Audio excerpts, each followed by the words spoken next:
সমাজ নামটা শুনতে কতটা সুন্দর না, তাই না? কিন্তু এই সমাজে যখন আমরা থাকি বা সমাজে যখন আমরা চলি, সত্যি করে বলতে পারো, সেই সমাজে থাকা কিছু মানুষ আমাদের জীবনটাই পুরো বদলে দেয়, পাল্টে দেয় আমাদের জীবন ধারণা, পাল্টে দেয় আমাদের চলাফেরার ধারণা, পাল্টে দেয় আমাদের অনুভূতি, শুধু ফেলে যায় কষ্ট। তারা আমাদের ঘরে এতটাই পরিচালনা করে যে আমরা বুঝতেই পারি না আসলে তারা কীরকম মানুষ। তার তারা আমাদের ঘরে দেখায় কতটা ভালো, কতটা সুন্দর, কতটা ভালো মনের মানুষ, কিন্তু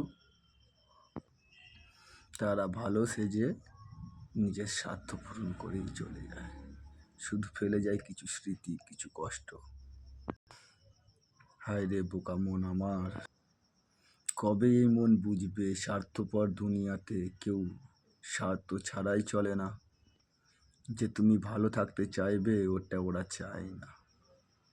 তুমি ভাববে আমি এইভাবে চলবো, ওরা অন্যভাবে মারবে, কিন্তু তুমি যে কষ্ট পাবে ওটাই হচ্ছে তাদের মূল, মানে কি বলবো, তাদের ইচ্ছে যে তুমি কষ্ট পাও, দুঃখ পাও, তোমাকে দেখে তারা মজা নিক।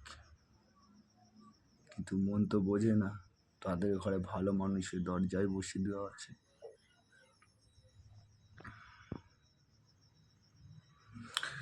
সব থেকে বড় বিষয়টা হচ্ছে আমরা তাদের ঘরে চিনি না, চিনতে পারি না।